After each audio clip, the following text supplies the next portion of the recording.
இப்போ என்னன்னா ஒரு மூவி சம்மந்தப்பட்ட ஒரு கொஸ்டின் கேட்பாங்க, அதுக்கு நீ கரெக்டாக ஆன்சர் சொல்லணும். ஓகேயா? அஜித் வந்து ஒரு படம் நடிச்சாரு. ஓகேயா? அதுல வந்து அவருக்கு பேரே இருக்காது அந்த படத்துல. அது என்ன படம் சொல்லு? அவருக்கு பேரே இருக்காதா? ஆமா, அந்த படத்துல ஒரு பேரே இல்ல. லைக் ஃபுல் படத்துலயுமே அந்த பேரே சொல்லிருக்க மாட்டாங்க அஜித்தோட பேரு. அது என்ன படம்னு சொல்லு? ரீசெண்டா வந்த படமா பழைய வந்த படமா? ரீசெண்டா கூட சொல்லலாம். ரீசெண்டா கூட வந்திருக்கும்.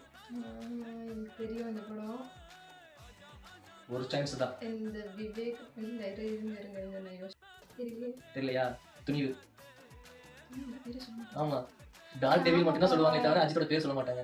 டார்க் டெவில் அப்படின்னு சொல்லுவாங்க. அதே மாதிரி இன்னொரு படம் ஒன்று இருக்கு. நிறைய படம் இருக்கு, எனக்கு தெரிஞ்ச இன்னொரு படம் ஒன்று இருக்கு. கவிந்த். அது என்ன படம்? ஸ்டார் லைக் வந்த படம் மாஸ்கா? இல்ல பிளடி பெக்கர். அதுல பேர் சொல்லியா? பேரே சொல்லிக்க மாட்டாங்க. அவன் வந்து பிச்சைக்காரன் பெக்கர் அப்படின்னு சொல்லி கூப்பிடுவாங்க. பேர் சொல்லிக்க மாட்டாங்க. இதே மாதிரி உங்களுக்கு தெரிஞ்சா கமெண்ட் செக்ஷன்ல கமெண்ட் பண்ணுங்க.